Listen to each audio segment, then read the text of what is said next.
Halo guys, assalamualaikum warahmatullahi wabarakatuh. Terima kasih yang udah stay sama channelnya Tisam Official lagi. Semoga kalian selalu sehat. Berkah Allah untuk kita semuanya. Gimana kabar kalian sehat? Alhamdulillahirobbilalamin. Kasam waras masya Allah kasam doakan yang lagi sakit Allah sehatkan. Teman Kaisam yang berjuang di rumah majikan tentunya diberikan kekuatan sampai finish. Teman Kaisam yang bahagia juga tentunya jangan lupa bersyukur. Ya ampuy. Lagi pada ngapain cuy kalian? Makan siang apa ini? Oh masya Allah. Ayo kita lanjut gimana apa namanya pencarian kayak Tisam kemana aliran dana yang masuk ke Mbak F. Ini kan karena dalam jangka waktu 3 minggu ya cuy ya. Masa sih Mbak F udah menghabiskan uang 160 juta. Kaisam ini apa namanya harus bertanya langsung ini sama Mbak F-nya. Kenapa dia melakukan seperti itu? Motifnya apa? Ya kan?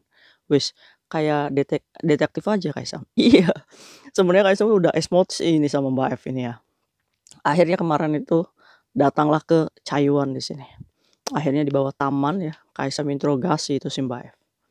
Kaisam geleng-geleng kepala. Kenapa? Kok bisa kamu ngelakuin kayak gitu? Menurut pengakuan majikannya, kamu udah nonton kan YouTube-nya Kak Etisam? Nah itu pengakuan majikannya. Kak Etisam dapat bukti apapun dari majikan part-time kamu itu. Nah sekarang coba kamu ceritakan versi kamu. Kaisam pengen dengar. Karena kan Kak Etisam itu harus dengar dari kedua belah pihak ya cuy ya. Ya kan?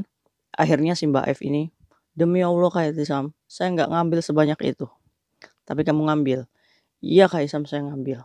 Nah dari screenshot yang awal itu aja udah 20.000 Kak Isam itu. Berapa kamu ngambil? Kamu ngambil emas? Enggak Kak Isam. Kamu ngambil handphone? Enggak Kak Isam. Tapi kamu beli handphone baru kan? Diam aja. Berarti iya. Kalau misalkan emas sama handphone yang diambil sama majikan itu senilai 10.000, berarti kamu ngambilnya lebih dari 30.000. Kemana duitnya? Tapi saya nggak ngambil sebanyak itu. Iya berapa? Iya saya nggak tahu, lupa, ya kan. Ini kalau misalkan orang ya, penjahat, pencuri, kalau ngaku jujur, penjara itu penuh. Iya nggak sih? Kalau misalkan kita udah ketahuan ya, udah pasti kita nih bingung menjelaskan kemana dananya. Takut apa? Takut duitnya kita ambil. Bener nggak sih? Orang yang seperti ini kan orang-orang, "Duh saya udah kerja mati-matian nyuri," gitu. Masa duitnya diambil ya sama Yatisam? Pastinya kan ada rasa tidak terima di situ, ya kan? Tapi kayak Sam pepet nih. Gak mungkin banget kamu 3 minggu duit habis 160 juta. Yakin Kak Isam saya nggak ngambil segitu. Ada 40, dia diem. Berarti sekitar 40-an 40-an selebih sedikit gitu ya kan. Tapi majikannya kekeh ngambil 80.000 Hong Kong dollar. Ya coba mana nih yang benar ya kan. Kalau misalkan Mbaknya ini ngambil 40 ribuan, berarti kan sekitar 80 juta. Kemana aliran dananya? Ya nggak sih? Kita kita wajib tahu. Kamu itu kan motifnya kamu ambil pagi, kamu masukin ke Seven, terus kamu langsung dialirin dananya ke rekening Indonesia. Rekeningnya siapa? Saya ngomong, "Kamu punya suami?" "Enggak." "Kamu punya ibu?" "Iya, bapaknya sudah meninggal." Dia punya kakak ya cuy ya. Jadi dia itu hidup ya ibaratnya ya kayak Kaisam nggak tahu awalnya, ternyata ibunya nggak ada ya cuy setelah Kaisam selusuri ke rumahnya itu. Terus dia ngomong, "Kemana aliran dananya? Kenapa kamu bisa ngambil? Itu, apa motifmu?"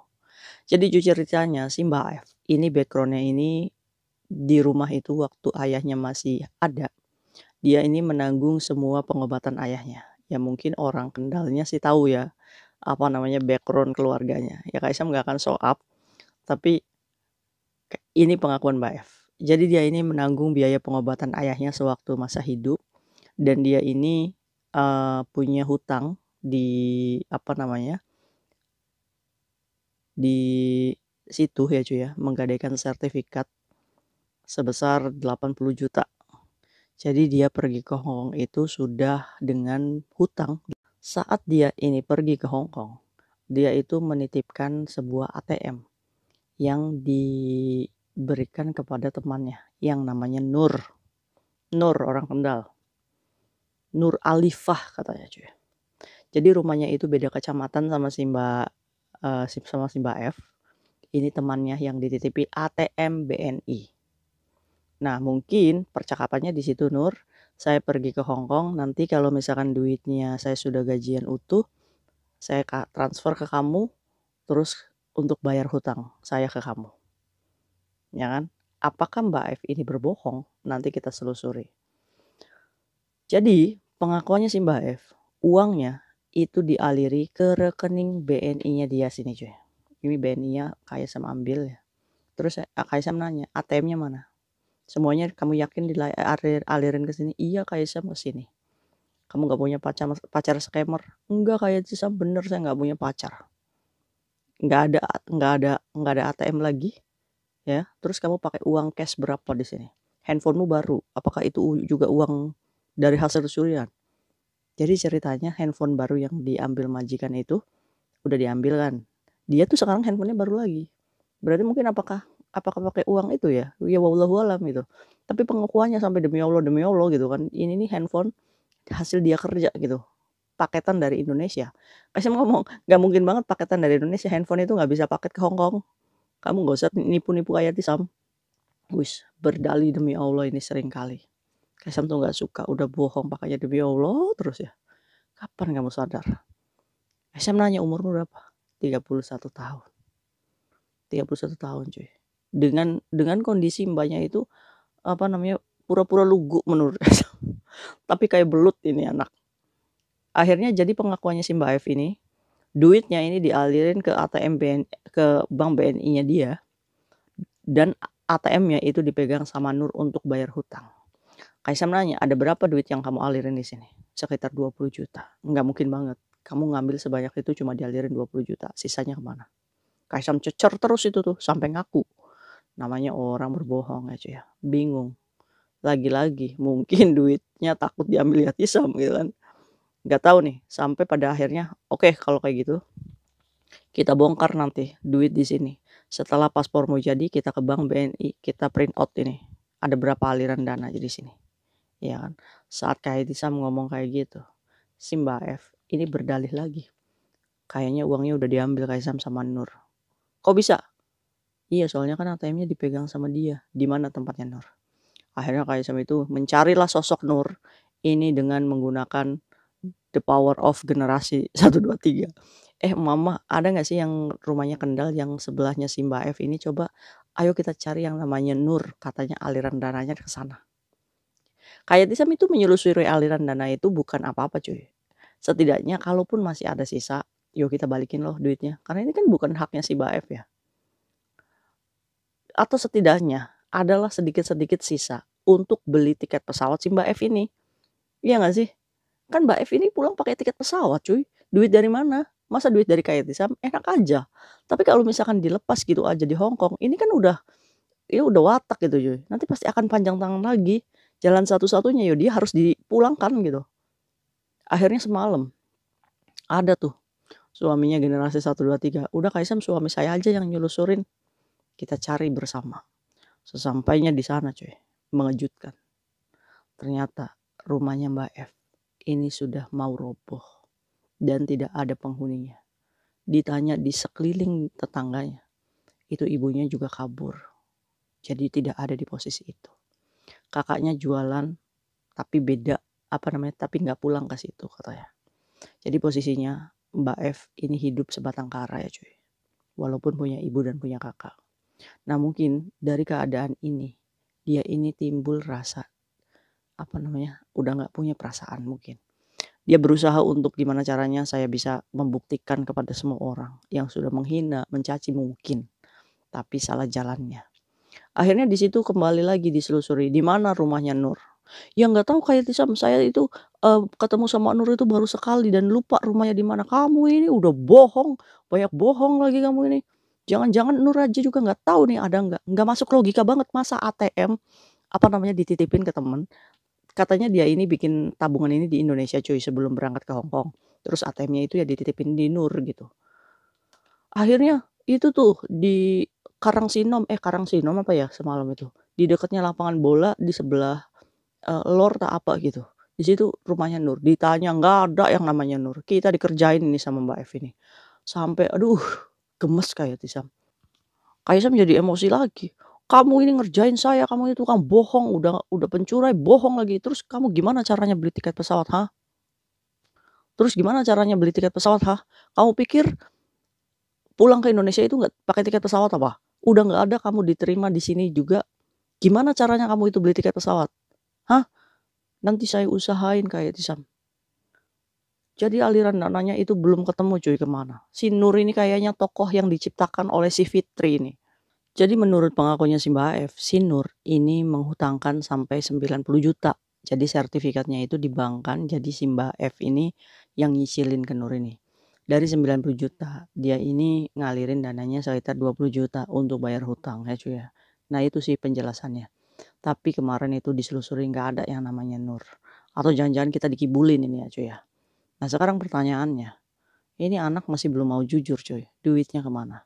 Jadi jalan satu-satunya kita tunggu sampai paspornya selesai dan kita buka ini rekeningnya. Ada berapa dana di sini. Kalau dana ini belum dialirkan, otomatis dana curiannya ini ada di sini.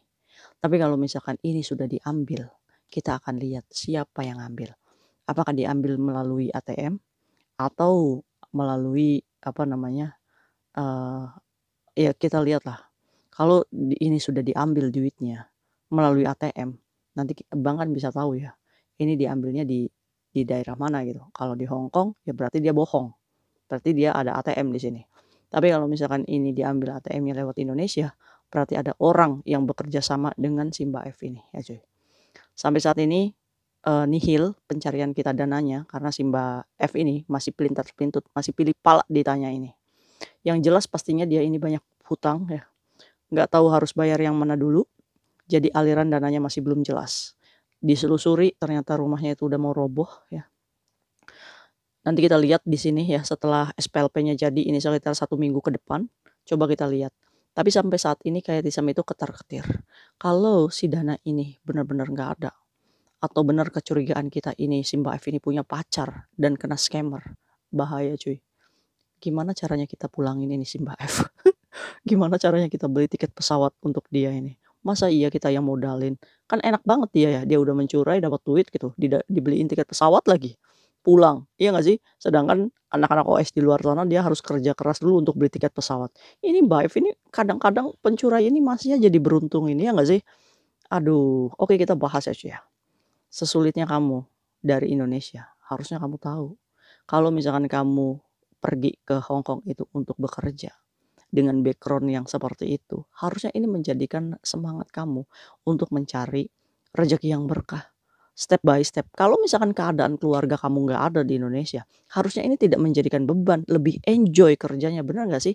Toh nggak ada orang di rumah, ya udah kita kerja, gaji kita untuk kita sendiri, bener nggak sih? Kenapa harus maksain hutang ini, ya kan? Ya walaupun beban hutang semua ada ya cuy ya.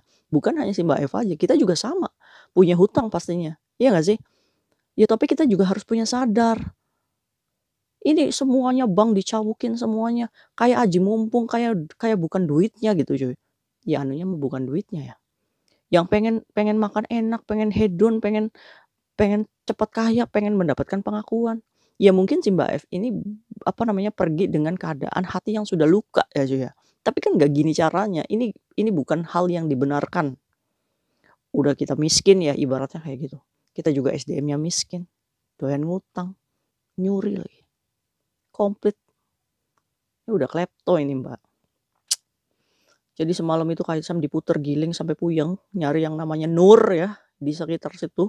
Karangsinom katanya di situ. Karangsinom apa ya? Yang dekatnya lapangan itu cuy, beda beda kecamatan. Ya. Kalau misalkan si Mbak F-nya ini kan dari Kebonagung. Ini udah terkenal ini keluarganya si Mbak F ini ibaratnya kalau kasarnya sih berantakan lah. Keluarga yang berantakan. Jadi mungkin dia ini dendam ya di hatinya ya. Ya salah jalan lah intinya. Sebenarnya orang-orang kayak gini tuh orang-orang kasihan ya. Ya tapi mau gimana lagi, orang wataknya dia itu menyebalkan kok, bikin kita kesel. Iya gak sih? Nah sampai saat ini aliran dananya belum diketahui karena si Mbak F ini masih pelintat-pelintut. Jadi nanti kita bongkar tabungannya dia setelah paspornya jadi. Ya, apakah duitnya ada di sini? Semoga aja duitnya ada di sini semua ya cuy ya. Amin. Setidaknya kita nggak pusing untuk beli tiket pesawat gitu. Nah sampai saat ini nggak tahu nih siapa yang nanti yang akan belikan tiket pesawatnya dia. Orang dia udah ketangkep kok. Ada tuh di kosan itu. Ya mau nggak mau, dia harus ikuti cara kayak Tisam. Kalau enggak, yo dia nggak akan mungkin diterima di semua kos-kosan, ya nggak sih? Semua orang juga udah pengennya Mbak F ini pulang ke Indonesia aja. Karena pasti akan diulangi lagi dengan keadaan yang mencurai ini. Aduh cuy, tiket pesawat lagi, emang dikira dia itu tiket pesawat itu 100, 200 apa ya. Semoga aja ada jalannya ya cuy ya, dan semoga aja duitnya masih ada tuh di situ. Ya, see you next video, bye-bye. Assalamualaikum warahmatullahi wabarakatuh. Bye.